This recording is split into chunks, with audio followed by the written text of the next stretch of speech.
Welcome to today's happy hour hang. Happy Monday. How's everyone feeling? How's everyone doing? I personally am adjusting from daylight savings. You guys, I don't know what my problem is, but with daylight savings, I struggle. It doesn't matter if we're gaining an hour of sleep. It doesn't matter if we're losing an hour.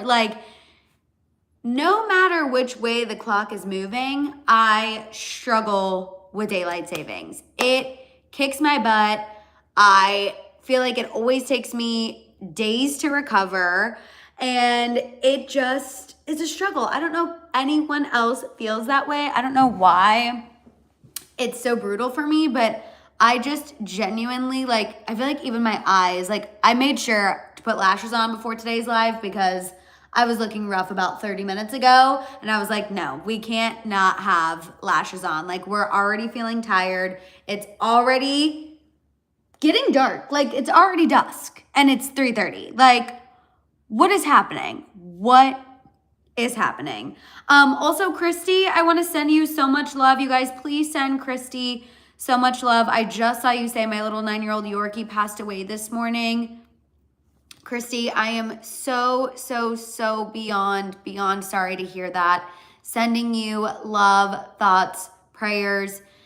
You know, here in the House of Hill, I am a big fur babies, our family. So just sending you so much love. I see the chat is already going off. I see Jessica is in here. Joy is in here. LH is in here as well. Patty, Tabitha, I'm so happy you were able to make it. Diana as well. Robert, hello, Dream Haven. I'm so happy that you were able to make it. Sandra, I also saw Mr. Mraz is celebrating. Gima Sarah is in here. Christopher, but definitely just wanted to send you so much love, Christy. I know that is not easy, and I will be thinking of you, and like I said, sending you thoughts, prayers, and positive vibes. You guys, we are going to be getting into some good tea today. We're going to be talking about Jennifer Aniston, who is live, laugh, loving her best life, and I could not be happier to see it. Blake Lively, Justin Baldoni, they are making headlines. And I have to say, it's being blown up to be bigger than it is. We talked about this news during our members only video on Friday. It's just now really picking up steam for some reason. I think it's because it's a Monday. I think everyone's struggling with daylight savings. And so people are just now really picking up on that. So we're gonna get into the latest with Blake Lively and Justin Baldoni. I feel like a lot of the headlines are making it seem like the battle is over, but it's not. I wish it was, but it is not. We're also going to be talking about Britney Spears, Millie Bobby Brown, Justin Bieber, this Blake Lively, Taylor Swift update. I see some of you saying it's already dark where you were, or where you are.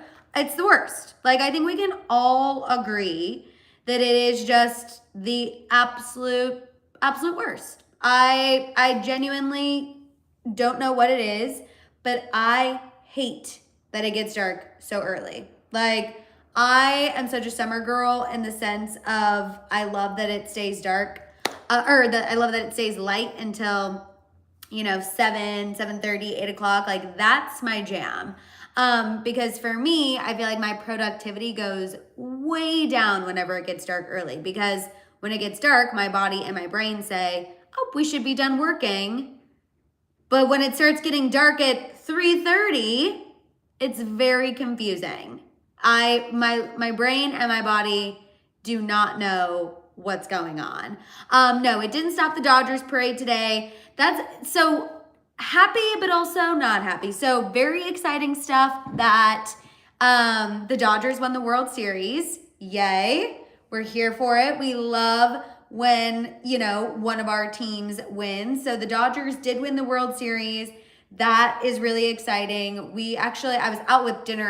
I was out to dinner with friends whenever the Dodgers won, and it was really fun. The whole restaurant was excited.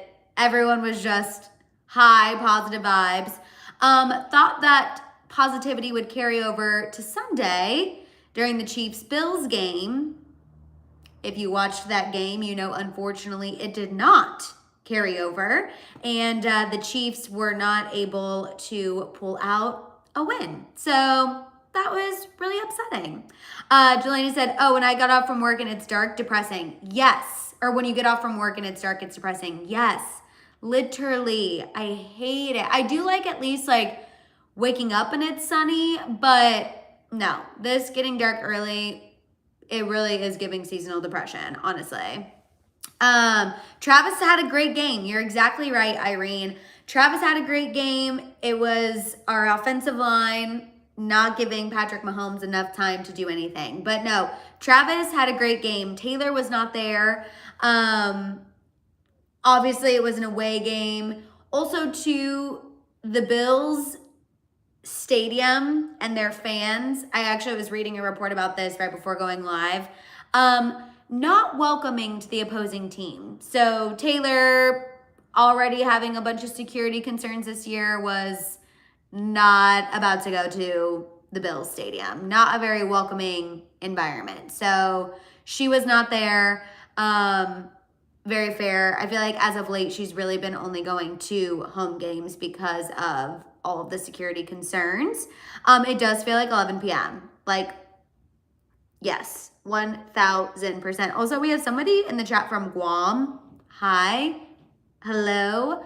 Shout out to all of our International House of Hill members. Thank you for staying up late, waking up early, doing whatever you need to do to get the tea. Also, shout out to all of our after watchers as well. You know that these happy hour hangs could not continue without you. You guys, if you are here and you haven't given this video a thumbs up yet, please go ahead and do so. You know that helps YouTube know that people are watching, people are engaging, especially if people haven't been able to get their YouTube notification yet. If I could control YouTube notifications, I would. But y'all know that I can't. So if you could give this video a thumbs up if you haven't done so already. Also, Amy Poole just popped in. O-line did not help Patrick. That's the tea. Like, it was just so brutal. And we had a lot of great moments. Like, we had a lot of great moments. It just obviously did not end up in our favor. So hopefully we can start turning some of those things around. We have a very up and down past with the Bills. They have like slowly kind of turned into our not rivals, but like kind of rivals. I feel like over the past few years, and just brutal game to lose. Definitely also, I feel like brutal to lose not at home, or brutal to lose away, like just all around. Like I said, I feel like was on such a high from the Dodgers winning, and then unfortunately the Chiefs did not have the same outcome. Also, Dave just popped in, no notification today, shrug. Ugh, I'm sorry. YouTube notifications, man. You guys know. They will always and forever be the bane of my existence. No, Mahomes really did. I mean, again, Mahomes came to play. He had some really great throws. Like I said, Travis had a good game, honestly. It just was not our time. But you know what? That's okay. That's just going to fuel our fire for the next time that we meet them. And I feel like we need that fire under our butts. Like, the Chiefs do the best when we have a fire under our butt. And because of this loss, we will have that next time we face the Bills. So that is the at least positive way I'm trying to look at this situation. But yeah, overall, could have been better. Could have been better. For sure. But like I said, you guys, give this video a thumbs up if you haven't already. And then we're going to go ahead and get into the tea, because I want to make sure that we can get into everything we need to get into before, I guess, it becomes pitch black here in LA. I know it's already pitch black where a lot of you are already watching from, but I just cannot believe how, it's already so dusky. I hate it. Anyway, like I said, we're going to be talking about Jennifer Aniston, Blake Lively, Justin Baldoni, Britney Spears, Millie Bobby Brown, the Biebs, Blake Taylor. So kicking things off, because I was so thrilled to see this over the weekend, you guys. Miss Jennifer Aniston, you know that we have been rooting for her. We love Jennifer Aniston here in the House of Hill. We want to see her have love, have her happily ever after. And I could not be happier to report that Jennifer Aniston went IG official with her boyfriend, Jim Curtis, over the weekend. We know that she has posted him on Instagram before. If you remember in her end of summer photo dump, there was a photo of the back of his head, but this was just a post dedicated to her BF, Jim Curtis. She said, "Happy birthday, my love, cherished." I personally love this for her because I feel like Jennifer Aniston has gotten screwed over in a lot of her relationships. I feel like everyone always has a lot of misconceptions about Jennifer Aniston, and I just feel like she seems so amazing, and I've just wanted her to find somebody and wanted her to find love. Not that she needs it, but she has been open about wanting that for herself. So obviously, as a fan, I want that for her as well. Also, too, I want to mention that Reese Witherspoon was on Dax Shepard's podcast and talked about her friendship with Jennifer Aniston. And she said that a lot of people think they know Jennifer, but that they don't. She said people like to think that she's sitting around holding on to things, but that she's not. She said one of the biggest testaments to who Jennifer Aniston is the fact that at her 50th birthday, she had friends there who she's been friends with since she was a teenager, in her 20s, pretty much every, part of life. She's had friends, and those friends have stuck in her life. She said that there were exes at her 50th birthday party. Her exes and their new partners were at her 50th birthday party. Reese Witherspoon said that Jennifer Aniston is a, quote, high spiritual integrity person.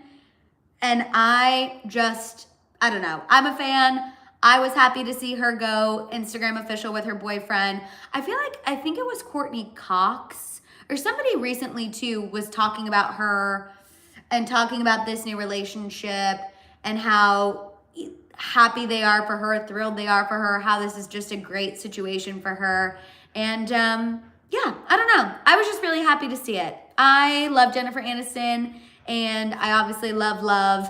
I love seeing people happy, contrary to, a large other majority of the internet.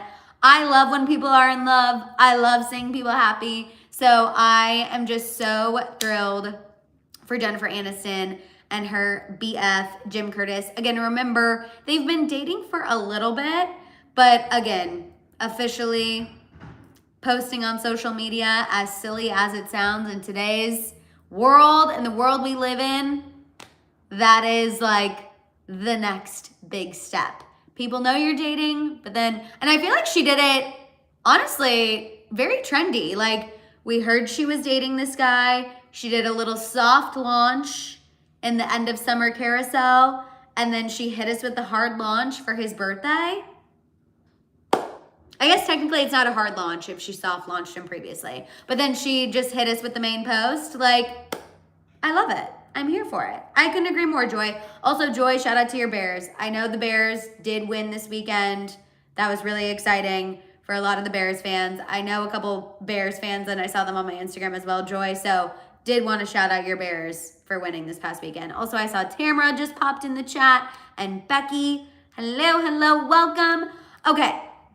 Moving on to the update with Blake Lively and Justin Baldoni.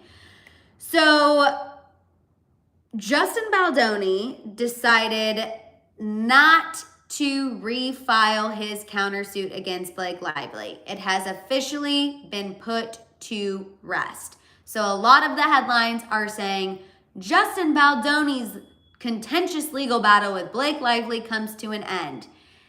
That makes you want to click in. However, that's not entirely the case. So yes, Justin Baldoni decided not to refile his claims against Blake Lively. If you remember, this is how things went down. Blake Lively made the civil complaint. Then Blake Lively filed an official lawsuit. Justin Baldoni filed a counter lawsuit against Blake Lively, the New York Times, and her publicist.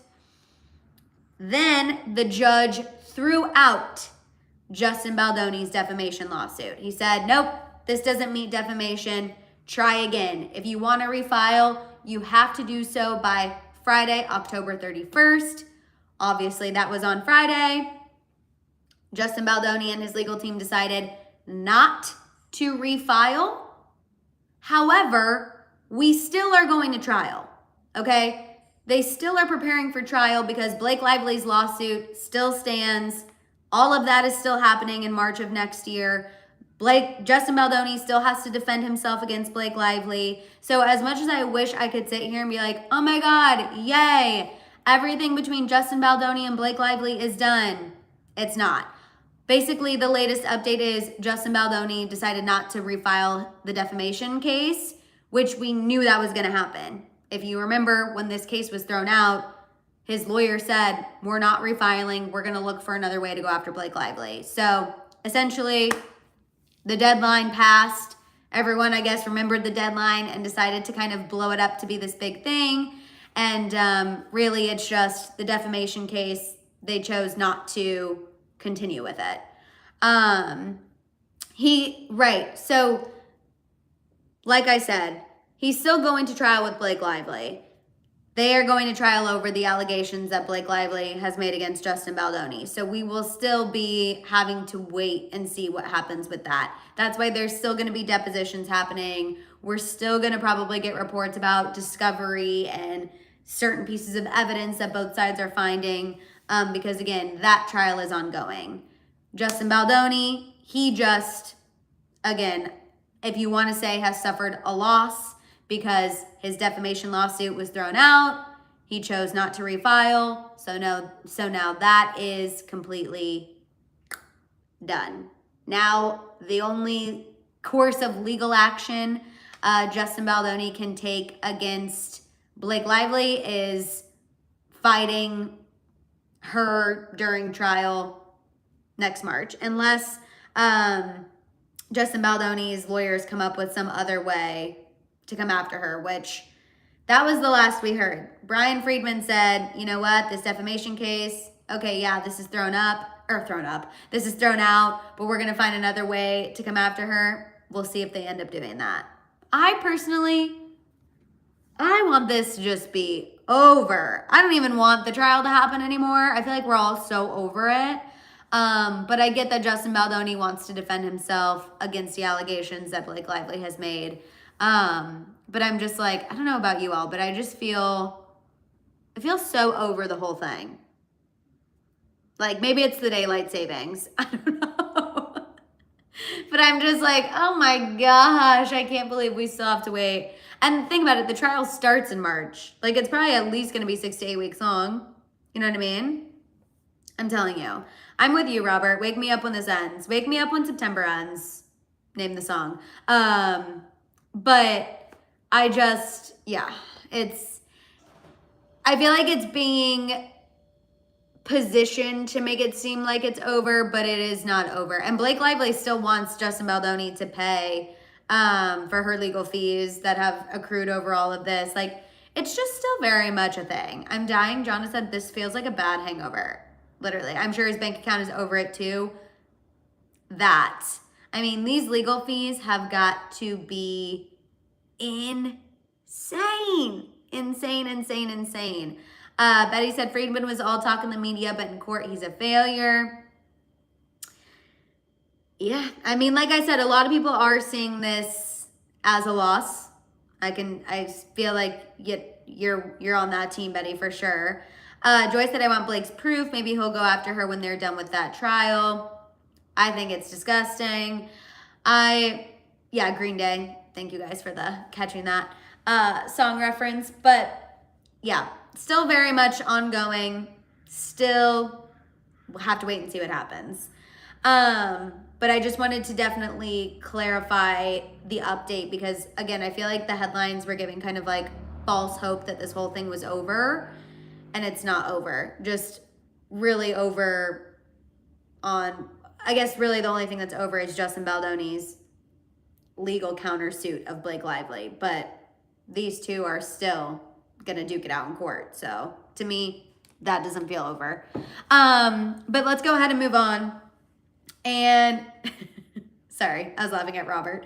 Let's go ahead and move on and get into this Britney Spears tea, you guys. So Britney once again has people concerned because over the weekend, she deleted her Instagram. And this comes after a series of what is being described as concerning behavior. So last week, Britney made headlines because she was seen at a restaurant in Westlake, which is kind of actually closer to where like Mama and Papa Hill live. She was at a restaurant over there and was just allegedly acting a little weird in the restaurant. Like some people were kind of concerned with her behavior. They were also concerned with the fact that she got in her car and drove away, even though she seemed as though maybe she shouldn't be driving. So that happened last week. Then there's just been, you know, again, some questionable Instagram posts. And then she went cold turkey and deleted her Instagram. And now fans are worried that she deleted her Instagram. Her Twitter account is still up. The last thing that was posted on that was her clapping back about Kevin Federline's new tell-all memoir that he's been peddling. I'm with you. She has deleted her Instagram before. I understand the concern. I understand why people feel like, oh, this makes me a little nauseous. Oh, this makes my stomach hurt a little bit. I totally hear you. I totally feel you. But I do think we have to remember she has done this before. She'll deactivate, reactivate. Sometimes she just needs a little break. And I do think a large part of her possibly needing a little break is Kevin Federline's memoir. I mean, this man has been out there interview after interview after interview, and all he is talking about is allegations against Britney Spears. It's like, oh, imagine writing a tell-all memoir that actually isn't about you, it's just about your ex. Like, that's what it feels like. I'm sure there's other things in there, maybe, but a lot of his interviews and a lot of the things that he is talking about have to deal with Britney. So I feel like in an effort to protect her peace, I'm with you, Marie. It's better for her to just stay off social media. Now, what I will say is I hope that the people around Britney right now have her best interest at heart. I hope she's taking care of herself mentally, physically, emotionally.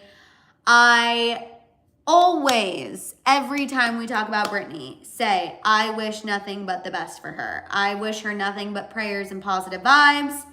And again, I don't think it's a bad thing for her to delete her social media right now.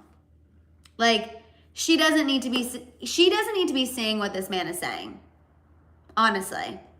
And he's going to keep going. He's been doing this. He's going to keep it up. So I think it's just best for her to remove herself altogether. Betty said the Free Britney movement put so much pressure on the judge that she was left with no legal or medical supervision when she clearly has a mental illness. I think someone legally wasn't forced to stay on, but I do believe she had somebody stay on to help manage her appointments and stuff. I don't know if they're still on, but I remember initially when the conservatorship was lifted, she was still going to have someone stay on and kind of help her manage that.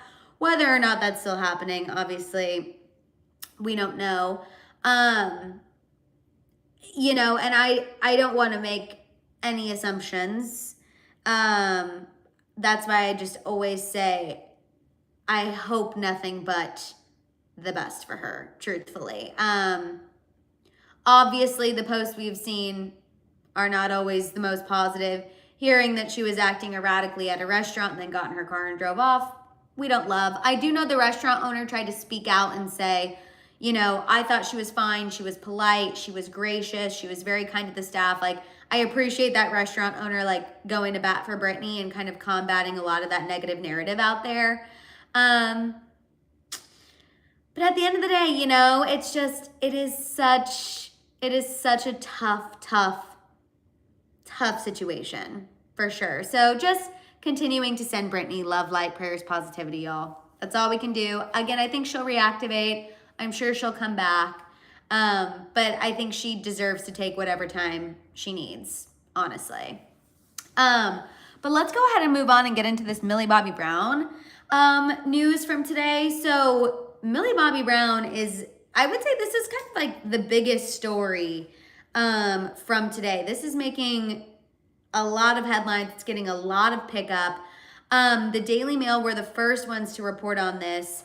But Millie Bobby Brown has now filed, well, not now, but it's now come to light that Millie Bobby Brown filed a harassment and bullying claim against David Harbour, her Stranger Things co-star, ahead of them filming season 5.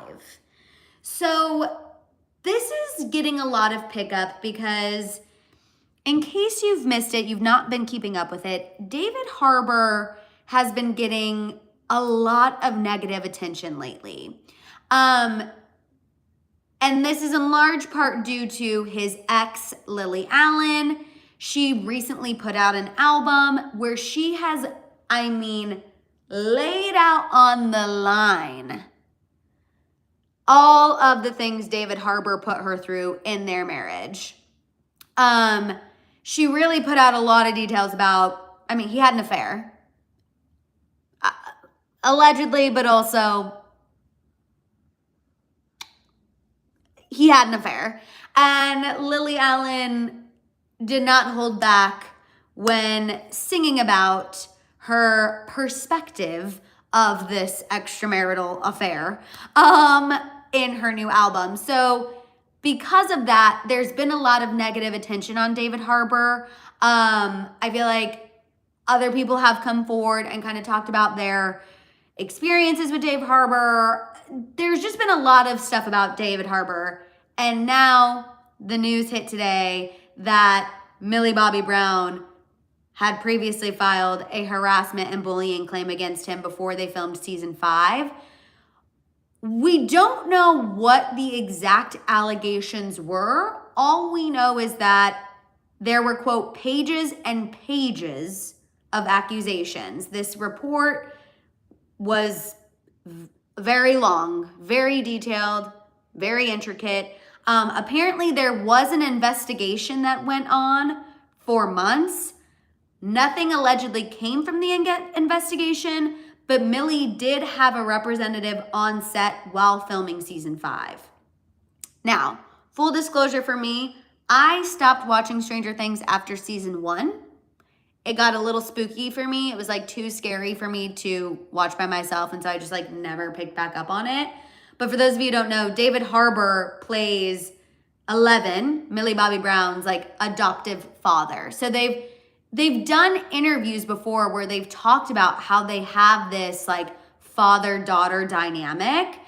He's talked about how he feels protective of her. Millie Bobby Brown has talked about how they've butt heads before. Like, they both have talked about having this almost like parental child dynamic. But obviously at some point things allegedly got maybe a little out of hand, enough for her to file this complaint and enough for there to be an investigation. Again, remember, it's reported nothing came of the investigation. And that she just had a representative on set while filming season 5.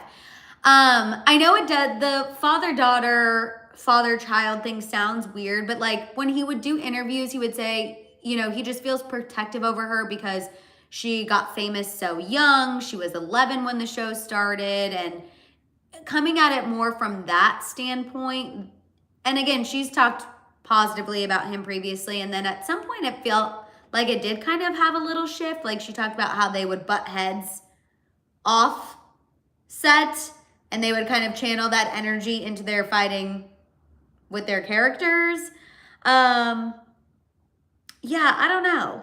Tabitha said, full disclosure, I'm rewatching it right now, and I was for the last couple of weeks because the new season is coming out. Oh, so good. Do we need to watch it? It just looks scary. But very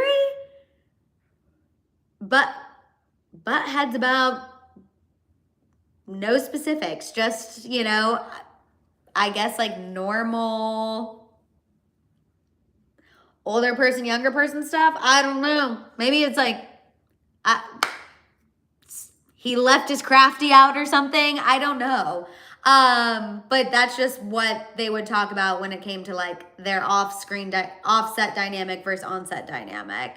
Their scenes were intense when they fought. Yes. Yes. No, this is nothing sexual, harassment, and bullying. Definitely want to make sure that none of that was not mentioned in this report. It was allegedly a report about harassment and bullying. Again, we don't know what the exact allegations are. We just know that it was pages and pages long. There was an investigation. Nothing came of the investigation. And then Millie had a representative on set while filming season 5.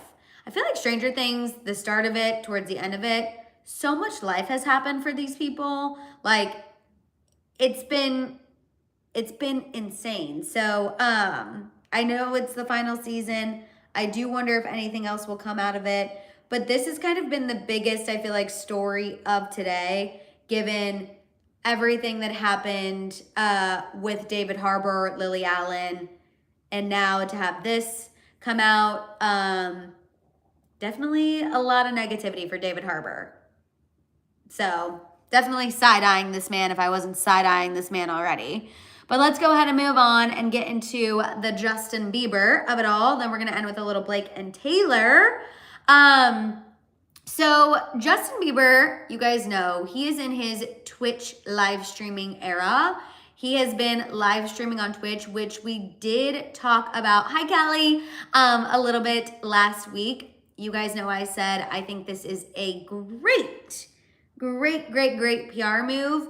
I think a lot of people have been questioning this Twitch streaming era, but I think it is very smart for him.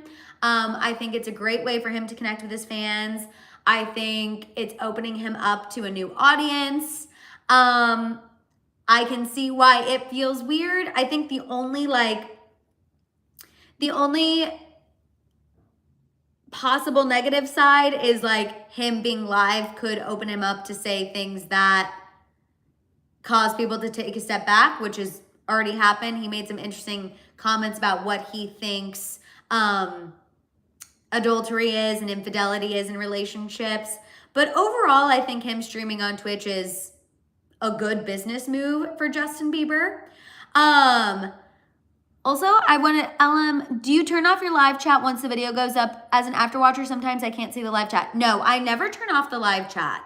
I never turn that off. I always want people to be able to see the live chat during afterwatching. So if that is not happening, maybe just double check your YouTube settings. I'll make sure everything's good on my end, but no, the way I have everything set up for people to afterwatch, you should be able to see the live chat. I'm glad you asked that. I definitely want to make sure that's clear. But during the Twitch live stream that he did on Friday, Justin said that the likelihood of him ever going on tour again, slim to none. Like, it's not happening. He said, quote, I think it's just because I've been touring for so long, just even the idea of touring at this point in my life sounds super daunting. He went on to say that he'll always start out loving it, and then it always gets to a point where he's super burned out. He went on to say that at this point in his life, he's going to do spot dates where he'll pick a city and do a couple of shows, but not commit to like a 2-year-long thing. He said that he's really excited for Coachella and that his plan for Coachella right now is to perform Swag 1, Swag 2. He's trying to figure out how to intermix some of his older stuff in there right now. But y'all, I'm happy Justin addressed this, but I'm also not surprised what he said. I feel like this is something that I've personally been saying about Justin Bieber for a while now. I've been saying the last 2 tours he did, he had to cancel halfway through. I don't think touring for him is feasible at this point in his life. I mean, the spot dates sounds like a cool idea because at least then he'd be going to different places. Y'all know I've been saying for over a year now that I think Justin Bieber would absolutely kill with a Vegas residency. I feel like that is such a great alternative for him. He can be in one place. People can come to him. He can perform. He's in control. You know, I think that would just really be such a great alternative for him. I've been saying this for a long time. Spot dates, I feel like he's still traveling, but if he's comfortable with it, doing a few here and there, I think that's amazing. And he said, he's like, I have 1 show coming up next year. It's going to be at Coachella. It's going to be in April. Be there or be square. You know, also too, in a sense, I feel like this also kind of opens up a door of exclusivity that people love. It'll probably make the one-off shows that he does decide to do more successful because people are going to want to travel. They're going to want to go to these dates because they're going to be like, well, we don't know when he's going to do another one. Again, that layer of exclusivity, I think, will help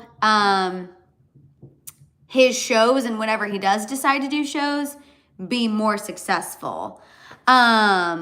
Did they have to refund? Yes, they definitely refunded fans last time. But if you remember the last tour he had to cancel, we got into that big situation because Live Nation, they had given him an advance whenever he decided to go out on the Justice World Tour. When he canceled halfway through, he had to pay back the remainder of that advance. He couldn't pay it back, so Scooter Braun lent him the money. Then he had to pay Scooter Braun back. He wasn't able to pay didn't pay Scooter Braun back like he was supposed to. That's why we kind of got into this alleged financial situation earlier this year, was because there was an advance given during the last tour he did. When he canceled it halfway through, he had to pay the remainder of that. He wasn't able to. Like I said, Scooter paid the debt in the meantime, and Justin was supposed to be paying Scooter back. He did not. Then that's kind of when all the drama went down earlier this year. Now, that's done. Everything between Scooter and Justin has been reconciled. In large part, that was thanks to Haley when she sold Rhode to Elf Cosmetics. That kind of helped Justin get out of that little situation. Not little situation, very multi-million-dollar situation. But again, I think Justin, say what you will about him, and I know people love to say a lot of things, but at least he is aware of where he's at right now. He knows touring is not a good idea. And I think these spot dates that he's talking about, not a terrible plan moving forward. I still think a Vegas residency, and if he does that, someone hit me up with at least 2% of that idea, because I feel like I've been clamoring about it for a long time. So I can appreciate somebody who's self-aware and applaud the Biebs for knowing that going on tour just probably isn't the most healthy thing for him right now. And yeah, I guess we're going to continue seeing him in his Twitch streaming era though, which is absolutely, absolutely crazy. Crazy, crazy, crazy. I don't know if I'm sure Justin would do the Super Bowl at some point. That's again kind of like a one-off, you know what I mean? So I feel like it wouldn't be totally out of the realm of possibility. And Dave, I know, so sad. R.I.P. Diane Ladd, Laura Dern's mom, 89. I know, very, very, very sad. There was another icon who passed away today too. I think Guns N' Roses, somebody. Yeah, no, absolutely, absolutely, very, very sad. But moving on to our last piece of tea, a little Blake Lively Taylor Swift update. A new update or a new report from Yahoo Entertainment. I saw, has anyone been watching Kim K's new show? I was like, update. I have not been watching Kim Kardashian's new show, but I've been seeing a lot of press for it, and like, I do want to watch it. Donna Jean from the Grateful Dead. Thank you, Grateful Dead, not Guns N' Roses. Thank you, guys. Thank you, Mystic Mona and Jessica. Yes, Grateful Dead. Thank you, guys. You guys are absolutely, absolutely correct. New report from Yahoo Entertainment. A source shared that Blake Lively reportedly feels like Taylor has replaced her with Britney Mahomes. The source said that Blake used to be Taylor's go-to for girls' nights. Now it feels like Britney's always there. This insider said that Blake is, quote, adjusting to this and that it's not toxic, it's human. You know, I feel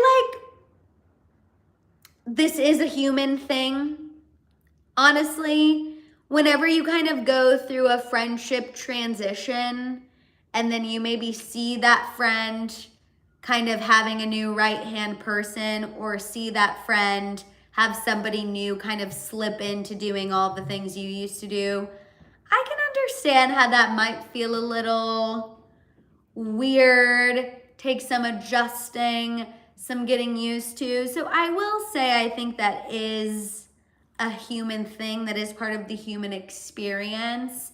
But also too, we know, you know, Blake and Taylor allegedly have had this falling out over all of the stuff with Justin Baldoni. So I think there's just a lot of adjusting going on.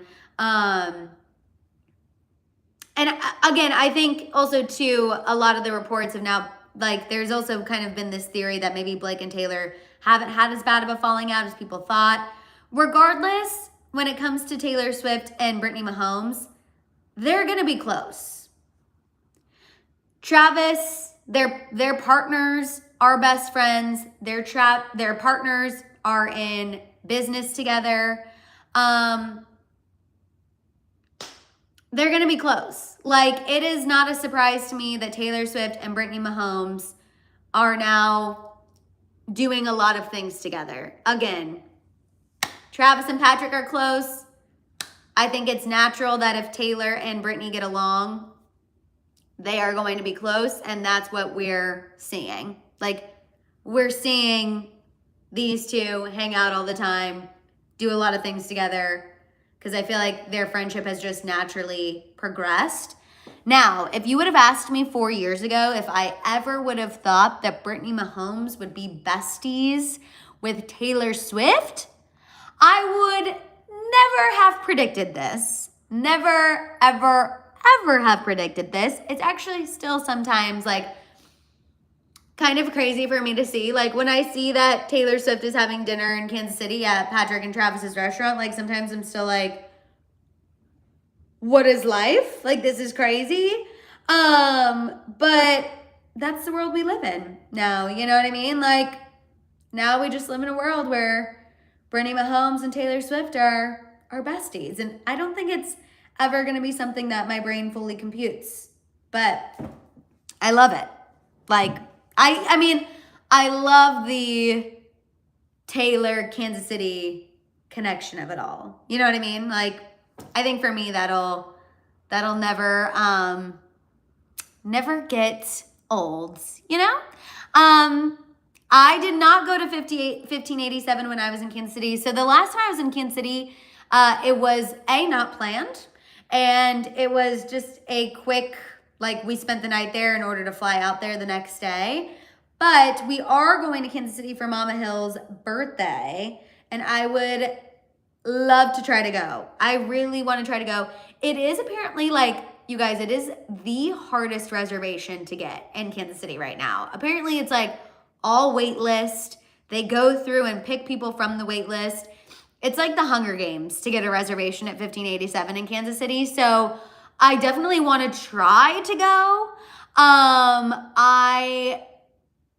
really, really, really, really want to go, like really bad. But it is a very cutthroat, hard reservation to get. So hopefully I can. I hope so, Christopher. But we'll see. I will go at some point. Like 1000% will be going at some point. Oh yeah, no. So LH, so there's no, Lorelai, there's no way to even like make a reservation. Like you literally just like submit your name to a wait list. It's crazy. I love that it's so popular though. Like, I love that it is like that. I feel like Kansas City has never had a place really like that. Like that level of like prestige where people, here in LA, restaurants are hard to get into all the time. But I feel like Kansas City hasn't really had anything like that. And so I'm excited that there is a place like that now. I just wish, I need an in. Exactly. I need an in so I can go and share it with you guys. And obviously vlog the whole thing because I think it would be... I've heard rave reviews from the people who have gone, who I've talked to, rave reviews. I've heard the service is impeccable, the food's amazing, drinks are amazing, the vibes are amazing. I've heard that like when Travis is there, he is so personable. Actually, when this wedding I was at this last time, someone I was talking to, she said that they knew somebody who went. It was a family. They asked if Taylor and Travis were there, and that happened to be when they went to go eat at the restaurant after the last home game. And one of the servers went in to the back room and told Taylor and Travis, like, hey, there's this family out here. I think they traveled internationally to be there. Huge fans, like, just wanted you guys to know, like, they're sitting right out there. And Travis and Taylor got up and went and spoke to this family. Like, Travis went and fist bumped, like, talked to them. Apparently when Taylor went and met the kids, like, the kids started crying. Like, again, I feel like just all around no notes. You know what I mean? Like, no notes and I need to go. No notes and I need to experience this for myself. Like, I would literally be like the little kids crying when I meet Taylor Swift. That would be me. Like, Taylor Swift comes out and is like, hey, I heard we had some fans in the house. Sob. No, I would keep it together, obviously. But that would be absolutely, absolutely in freaking insane. I'm just saying I've heard nothing but positive reviews, experiences, and I'm happy to hear it. But that is all the tea I have for y'all today. Definitely give this video a thumbs up if you guys haven't done so already. Everyone get rest tonight with this crazy daylight savings. Rest up. We will get through it like we always do. Subscribe and stick around if you're new. Follow me on TikTok and Instagram if you're not already. Check out the membership if you haven't done so already. You guys have a fantastic, fantastic rest of your evening. Thank y'all for being here. Like I said, rest up, and I will see y'all next time.